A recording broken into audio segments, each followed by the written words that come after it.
You're listening to Southeast Radio's Business Matters with Karl Fitzpatrick in association with Wexford Insurances. Challenge us at Wexford Insurances 0818 31 30 30. Good morning, I'm Karl Fitzpatrick and it's business time here on Southeast Radio. Welcome to this week's edition of Business Matters. You can follow me on Twitter at Karl Fitzpatrick or visit karlfitzpatrick.ie. Okay, let's get straight down to business. On this week's agenda, I'll be speaking to Paula Ronan of the Wexford Food Family about their event which is taking place today in Wexford Town and what people can expect from it. We'll also be learning more about an exciting initiative entitled Destination Enniscorthy, which aims to dramatically increase tourist numbers to the town from both Colm Neville of Enniscorthy Tourism and Pat Lynch of Rycon. If there's any particular topic you would like to hear covered on the show, feel free to email the details to businessmatters@southeastradio.ie. Joining me now in studio is Paula Ronan of the Wexford Food Family. Paula, the Feast of Wexford event is currently taking place outside the window here on Southeast Radio's quayside in Wexford. What's it all about? Well, the Feast of Wexford has been in the planning for the last few months. We've been having completely mad preparations for it, and I'm delighted to be able to say that it's up and running today. It's a great success.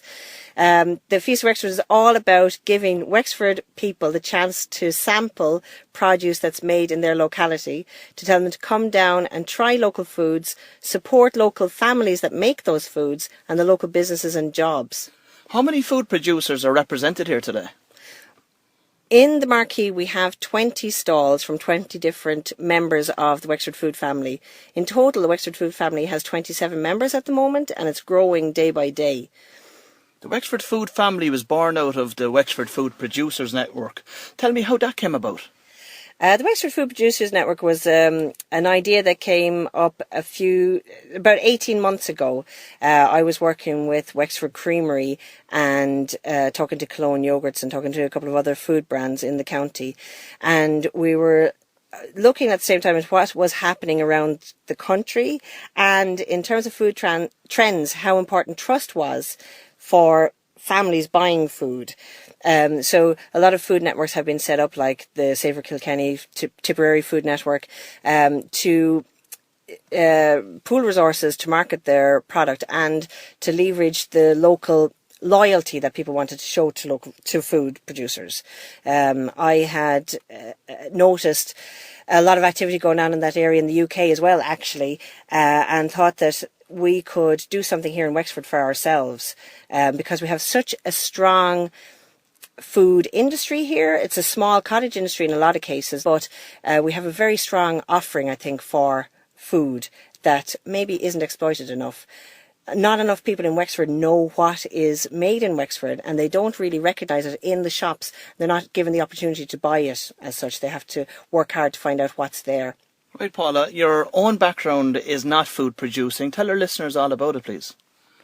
I studied marketing here in Ireland back in the Stone Ages and moved to the UK then for a long time. I actually was in travel for a good few years, worked for a travel company in London and then in Asia, and came back to London then in 1995 to work in marketing. In London, I worked for a couple of marketing agencies, but I decided to come back home to my roots in 2005 to give my family the quality of life that is on offer here in Wexford. And it's great when you come back to Wexford from spending any time abroad. You really appreciate all the amenities that we have here, the fantastic countryside. The people are so different in terms of being really laid back, and in terms of working, they're so much nicer to work with because it's very personal in nature, I think. Everybody knows somebody belonging to somebody that they're working with, so it's always a good incentive to be nice to work with. Okay, so 18 months ago the Wexford Food Family was set up, I suppose, under the name back then as the Wexford Food Producers Network. How active has the network been over the last 18 months? The network has been extremely active over the last 18 months. We've been involved in lots of different events. The number of members has grown astronomically. One of the key drivers and the co-founders of the Wexford Food Family is Neil Murphy, and he's been instrumental in helping to grow the network and to develop events that we have been involved in. One of the key events is the John Barry Maritime Festival that went really, really well for us last year, and we're going to be involved in again this year, and the Wexford Food Festival as well.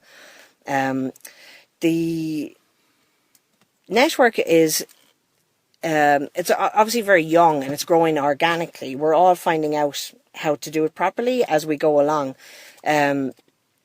We've got our website up and running now, which is fantastic. We need to add content to it, and I'm sure it'll grow over time too. We've got our Facebook page, Wexford Food Family, that is growing really well as well. And we've got loads of support from the County Enterprise Board, from the County Council, from the Borough Council, and from Wexford Local Development, as well as from Wexford Chamber.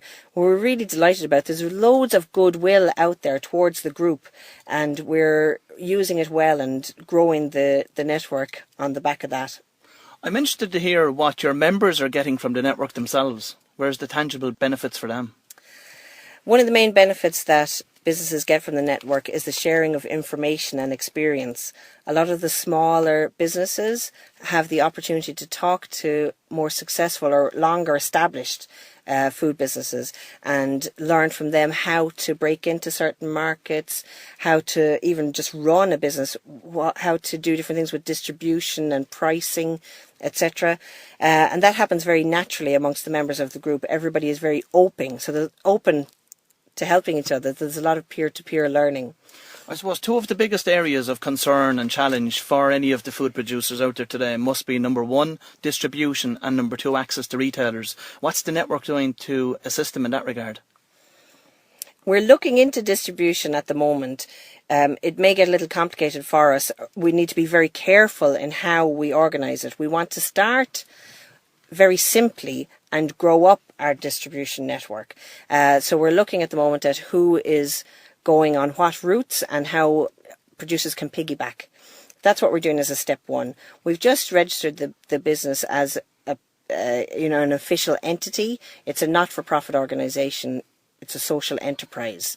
So we're getting a more solid structure there. That's going to help us when we look into doing distribution, and if we're looking into sharing any financial resources, that's going to be a huge help to us. In terms of reaching retailers, we are going to put in a programme of marketing to retailers in an integrated way. So we will have a newsletter that will go out to retailers. We want to create events that are specifically food business oriented within the county. And we have this amazing event here today that is actually part focused on attracting retailers to the county to find out what is here, what food is produced here, and how retailers can benefit from those and do business with food producers in County Wexford. So the event itself today is split into two parts. The morning event is focused on the trade and getting buyers to come along and taste the produce from Wexford food producers. And the afternoon is focused at families around the county to come in and to sample the produce on offer. What attempts did you make to get retailers to come here this morning? We have been hammering the phones and the emails for the last few weeks trying to get retailers to come along. Luckily, Wexford retailers are pretty good at supporting Wexford products. We've also been looking a little bit further afield, and we've been looking at hotels as well. We've been contacting, emailing, phoning everybody that we can think of to come along and meet the producers and talk to them about what they can do together. Of course, we're taking part in this Local Heroes filming, which really focused us on this event. That was the instigator of us developing this event. Local Heroes is a TV programme that was developed by RTE last year. Last year they focused on one town, Drogheda, and they looked at several different initiatives in one area. This year they're looking at different initiatives in 6 different areas, and Wexford happens to be one of them. And they're looking at the food family, the Wexford food family, for that. So we're, piggybacking on the attention that we're getting from RTE, which does no harm whatsoever, and it makes it a little bit easier for us to talk to retailers in Dublin and further afield, and get them interested in coming down to Wexford and seeing well, if RTE is interested in us, shouldn't we be too? We're going to take a quick commercial break now. Paula is going to stay with us to tell us more about the RTE programme Local Heroes and how it benefited the local food sector here in County Wexford. So stay tuned. You're listening to Southeast Radio's Business Matters with Karl Fitzpatrick in association with Wexford Insurances. Challenge us at Wexford Insurances 0818 31 30 30. Welcome back. Paula Ronan from the Wexford Food family is here with me in studio. Paula, before the break, you mentioned the group were being filmed for the RTE1 programme, Local Heroes. How did this opportunity come about? Actually, through Madeleine Quirk, very kindly sent us along an application form from RTE to see if we would be interested in taking part in it. We basically just told the story of the Wexford Food Producers Group and told RTE what our plans were and who we were and what kind of people were involved in it, and they were very interested. I think it's because within the group there's such a nice wide range of people and characters that they were attracted to that, to see what the stories of the individuals would be in terms of growing their businesses and working together. And luckily there haven't been any fisticuffs, no big fights amongst us yet, so there won't be any huge dramas.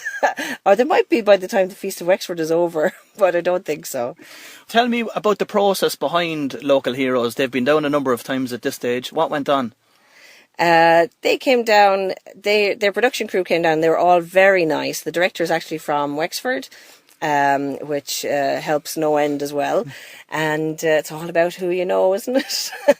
But they came down, they filmed the group at the very beginning. That programme is presented by Joe Duffy on TV. And so he came down and met all of the group members initially in Wexford and just found out what we wanted to do as a group. And that was great, actually, because it seems simple, but it made us think about what the objectives really were of the group and to kind of nail down some hard and fast aims. They actually brought us up to Dublin then, and a few of our members to go into RT Studios. We were able to wave at Pat Kenny and a couple of the famous faces up there. And we had a little interview with Joe there, and then we went on to Donnybrook Fair, which is a very high-profile food specialist retailer in Dublin. They have about 5 stores there, and we were delighted to be able to meet with those guys and see what they thought about the group and what potential there might be there, and to get them to come down to Wexford as well. So what did you learn from that experience? From the experience of filming is to maybe always have your hair brushed. We find out when we see the programme if I succeeded or not. Probably not. But from the experience of going and meeting the retailers, is to really, I think, probably talk to retailers more often to find out how we can meet their needs. And different retailers will have different needs. Some of them want to be able to deal with just one point of contact when they're dealing with a group like ours. They are open to new products.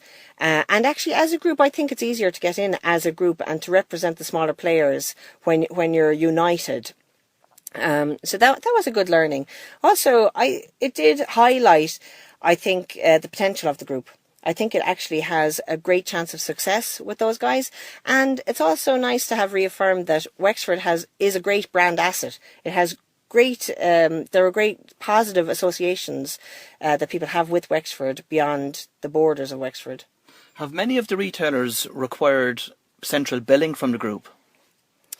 None of them have required it yet. Some of them have asked about it, and central billing is something that we will look at down the line. But we need to go towards that goal very carefully. We need to get excellent advice, I think. We need to get expert advice on how to make that happen. And we need to take our time doing it, I feel, because I think if we go into it too quickly, there's too much risk for something to go wrong, which would scupper everybody's efforts. But it is something that we're aware of and that we're investigating. What's the marketing plan for, I suppose, promoting the Wexford food family outside County Wexford? Well, we're going to do a lot of online marketing, using, I suppose, social media, absolutely, because there are a lot of people on social media that are big fans of Wexford and want to help us to tell the story of Wexford producers, which is great. And we're going to use our website, which we're developing at the moment. We also are going to go and visit other places and to be present. So in terms of going to festivals like the ploughing, etc., we want to actually go and be there so people can meet the makers of Wexford food and sample the goods. I think if you're selling food, if you're selling any food, you need to be there for people to taste it.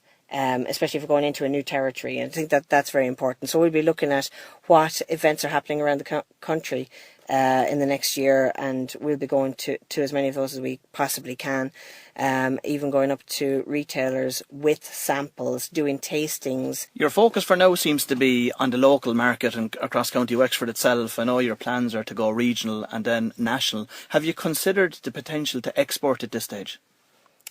We have thought about that, and it's something that we will put into our business plan. But we need to get Wexford on board, and they are on board. People are very, very positive about Wexford products, but we need to get everybody galvanised, I think, in Wexford and on message and behind the Wexford brand. We need all of Wexford to be local heroes for us, and to represent the brand wherever they go, and then move out, I think, to the 5 counties and then up to Dublin, and then think about going further afield. Okay, I'm going to leave the last word to you in relation to today's event on the Quay. We want everybody in Wexford to come down to the Quay in Wexford and be a local hero and support Wexford jobs, Wexford families, Wexford businesses, and have some really good food. Paula, thanks very much for coming in this morning, and I wish you every success today with the Wexford Food family. If you've just tuned in, you're welcome along to this week's edition of South East Radio's Business Matters with me, Karl Fitzpatrick. You can contact the show by emailing businessmatters@southeastradio.ie. On behalf of the team here at Business Matters, I'd like to take this opportunity to extend our congratulations to Joanna Murphy Sutton, who was recently awarded 2nd place in the National Student Enterprise Awards. Sweet Tooth, developed by the student of the Presentation Secondary School in Wexford, is described as a succulent range of Irish handmade artisan chocolates. Joanna's product was supported by Wexford County Enterprise Board, and it's encouraging to see our local next generation of entrepreneurs being recognised on the national stage. Coming up after the news, I'll be speaking to Colm Neville and Pat Lynch about the new exciting plans to boost tourism in the town of Enniscorthy.